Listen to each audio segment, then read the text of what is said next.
Perkenalkan, nama kakak Yohanes Asmardin Halawa. Kakak kuliah di Universitas Lambung Mangkurat. Di sini kakak akan menerangkan materi tentang apa sih itu bencana alam dan bagaimana mitigasi bencana alam.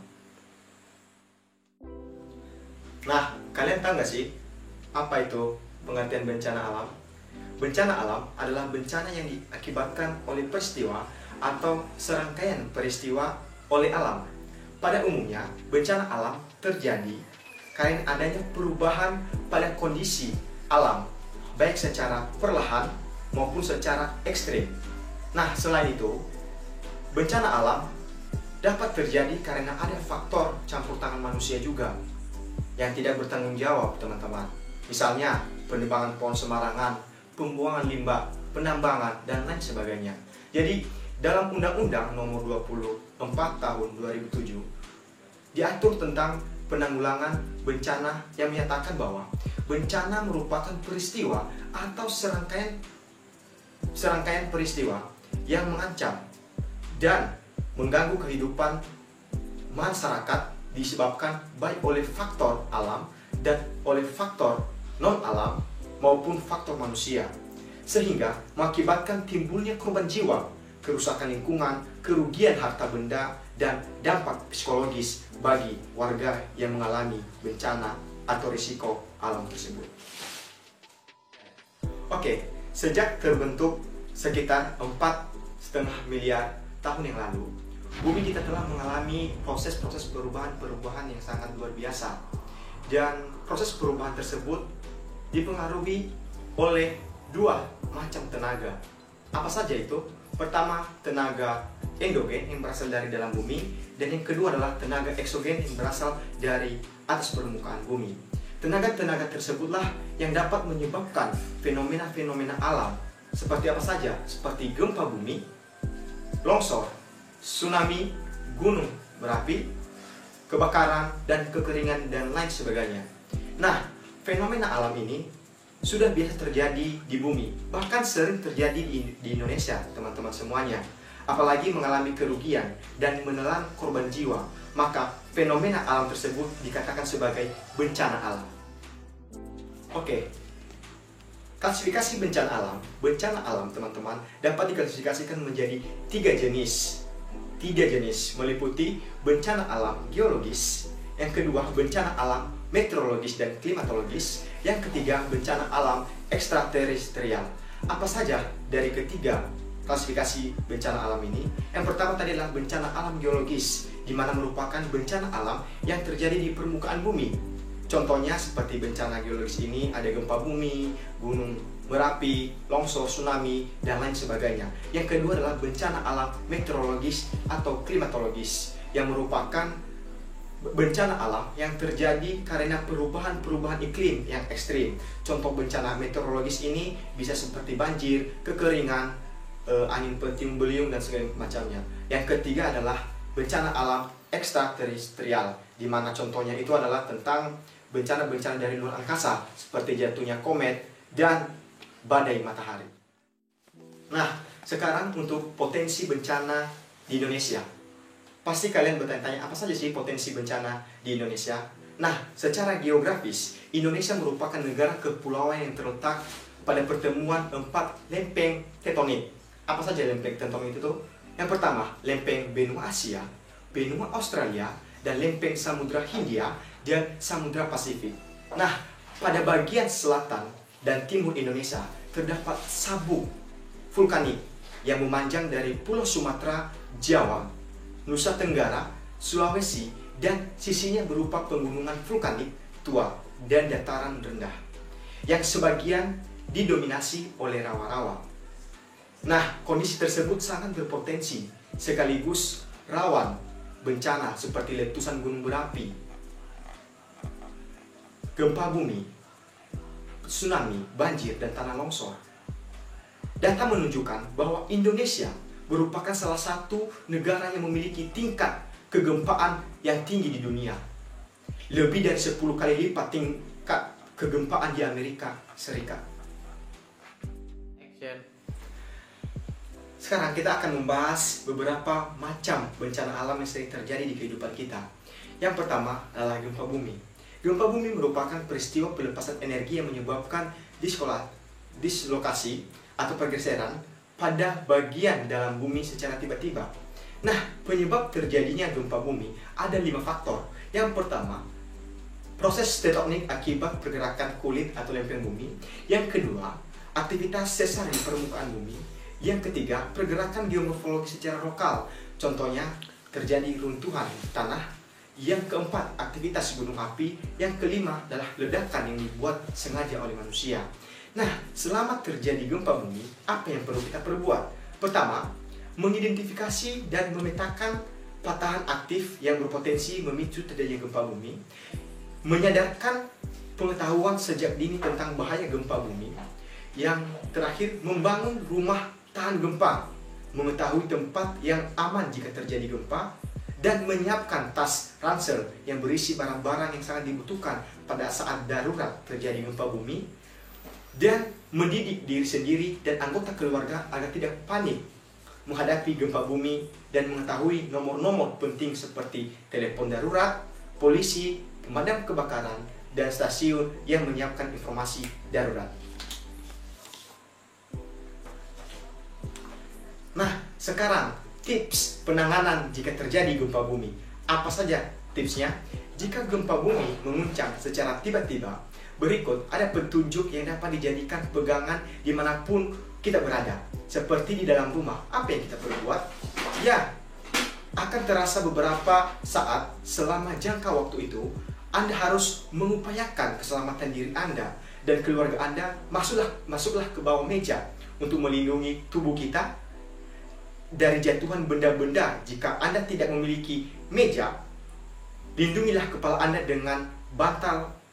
Jika Anda sedang menyalakan kompor, maka matikanlah secara untuk mencegah terjadinya kebakaran.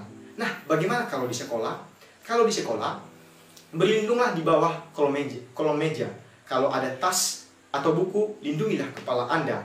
Jika gempa mereda, keluarlah secara pelan-pelan, mulai dari jarak yang terjauh dari pintu. Carilah tempat lapang, jangan berdiri dekat gedung, tiang, dan pohon. Nah, bagaimana kalau di luar rumah, teman-teman? Nah, kalau di luar rumah, lindungilah kepala Anda dan hindari benda-benda berbahaya. Di daerah perkantoran atau kawasan industri, bahaya bisa muncul dari jatuhnya kaca-kaca tersebut dan papan. Lindungilah kepala Anda dengan menggunakan tangan, tas, dan ataupun barang bawaan.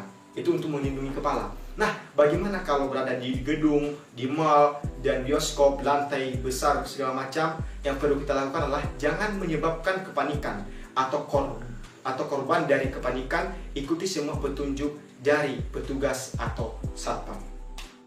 Banjir adalah salah satu bencana alam, yaitu peristiwa ketika tergenangnya daratan oleh aliran air yang berlebihan. Biasanya, banjir terjadi adanya peningkatan volume air di suatu badan air seperti sungai dan danau, sehingga menjebol bendungan dan air keluar dari batasan alamiahnya. Faktor-faktor apa saja? Yang pertama adalah jumlah air hujan, luas daerah tangkapan, dan lamanya waktu hujan. Yang kedua, kemampuan tanah menahan air.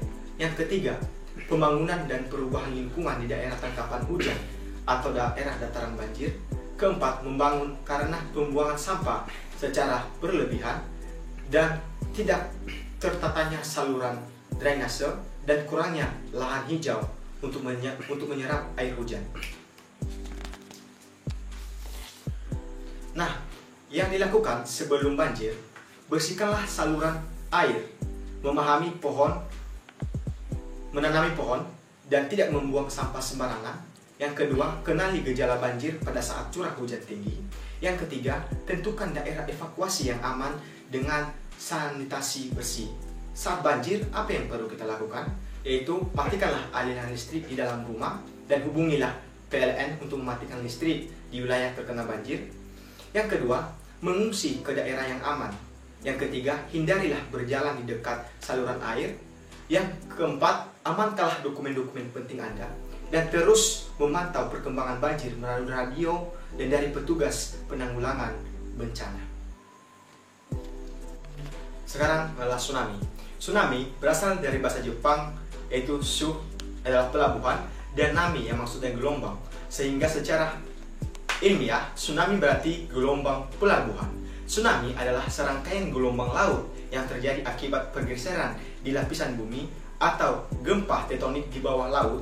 Di tempat laut, tsunami bergerak amat cepat, dan ketika gelombang mendekati pantai dan mencapai daratan akan menimbulkan bencana, sehingga gelombang tsunami berkisar 4-24 meter dan jangkauan di daratan sampai 50-200 meter dari garis pantai. Apa sih yang terjadi sebelum tsunami? Bagaimana keadaan kita? Di situ kita harus tentukan sistem peringatan dini, tentukan jalur evakuasi dan tempat pengungsian, melakukan tindakan mitigasi, dan menyiapkan rencana komunikasi. Saat tsunami, yang perlu kita lakukan adalah segera berlari menuju ke tempat yang tinggi seperti bukit sambil memberi peringatan kepada orang lain, memantau kondisi laut melalui radio, dan melengkapi diri dengan pelampung dan senter. Setelah tsunami, apa yang kita lakukan? Yaitu memberikan pertolongan pertama bagi yang terluka, hindari pusaran air, gunakan alas kaki, dan gunakanlah masker dan sarung tangan. Oke, kekeringan. Kekeringan adalah kondisi curah hujan yang kurang dari normal mengakibatkan cadangan air semakin berkurang bahkan sampai tidak ada. Penyebab kekeringan yaitu sebagai berikut. Ada 4 teman-teman. Pertama, faktor meteorologi. Kedua, faktor hidrologi. Ketiga, faktor prasarana sumber daya air. Yang keempat adalah faktor sosial ekonomi. Untuk usaha-usaha yang dapat dilakukan untuk mencegah kekeringan adalah memanfaatkan sumber air yang ada secara lebih efisien dan efektif, memprioritaskan pemanfaatan sumber air yang masih tersedia. Yang ketiga, membuat waduk disesuaikan dengan keadaan lingkungan, memperbanyak resapan air dengan tidak menutup semua permukaan dengan plaster, semen, dan lain sebagainya, dan perlindungan sumber-sumber air untuk pengembangannya. Kebakaran.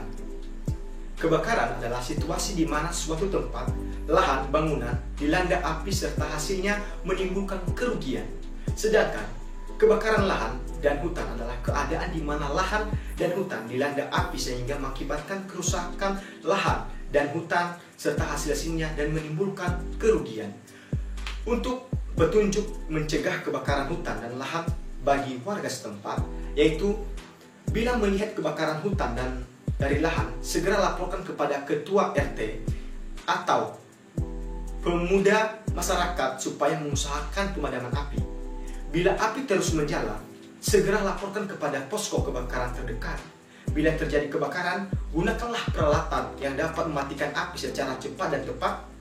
Tidak membuang puntung rokok sembarangan. Matikanlah api setelah kegiatan berkemas selesai, dan gunakan masker bila udara telah berasap. Nah, bencana alam yang lainnya adalah angin topan. Apa sih itu angin topan? Angin topan adalah angin kencang atau bisa juga disebut dengan badai besar yang sangat kuat dengan pusaran angin dengan kecepatan 120 km per jam atau lebih. Angin topan bergerak menguduk laut di bawahnya dan menyebabkan gelombang besar yang sangat kuat. Tanda-tanda terjadinya angin ribut ini atau angin topan itu adalah terlihat gumpalan awan yang gelap, besar dan tinggi. Petir dan guruh terlihat dari kejauhan, terdengar suara gemuruh dari kejauhan. Ketika angin topan terbentuk, uap air terangkat dari lautan dan membentuk dinding awan yang tebal. Angin kencang yang berputar di sekitar daerah yang tenang, bersih dari awan, dan berkenan rendah disebut juga mata angin topan. Nah, sekarang yang terakhir adalah mitigasi terhadap bencana alam. Bencana alam memang dapat menimbulkan dampak dan kerugian yang sangat besar. Namun, hal tersebut dapat dikurangi melalui mitigasi bencana alam. Mitigasi bencana alam merupakan upaya mengurangi dan mencegah risiko kehilangan harta benda dan korban jiwa akibat bencana alam. Mitigasi bencana alam dapat dilakukan melalui 2 pendekatan, yaitu 1. Pendekatan struktural. Pendekatan struktural merupakan upaya mengurangi risiko bencana alam melalui pembangunan fisik dan rekayasa teknis bangunan tahap bencana. Yang kedua, pendekatan non-struktural, di mana pendekatan non-struktural merupakan upaya mengurangi risiko bencana yang bersifat non-fisik seperti kebijakan, pemberdayaan masyarakat, penguatan institusi, pemberdayaan masyarakat, dan lain sebagainya. Nah, sekarang ada 8 prinsip penanggulangan bencana alam. Apa saja? 8. Yang pertama, cepat dan tepat. Kedua, prioritas. Yang ketiga, koordinasi dan keterpaduan. Yang keempat, berdaya guna. Kelima, transportasi dan akuntabilitas. Yang keenam, kemitraan. Ketujuh, pemberdayaan. Kedelapan, non-proliferasi, dilarang memanfaatkan keadaan untuk kepentingan individu dan kelompok. Action. Nah, kepada teman-teman semua, demikianlah penjelasan dan pemaparan tentang bencana alam dan mitigasi bencana alam. Semoga penjelasan dan paparan saya yang saya berikan kepada teman-teman semua dapat bermanfaat dan berguna untuk kita sebagai warga Indonesia yang sering dilanda bencana alam. Terima kasih.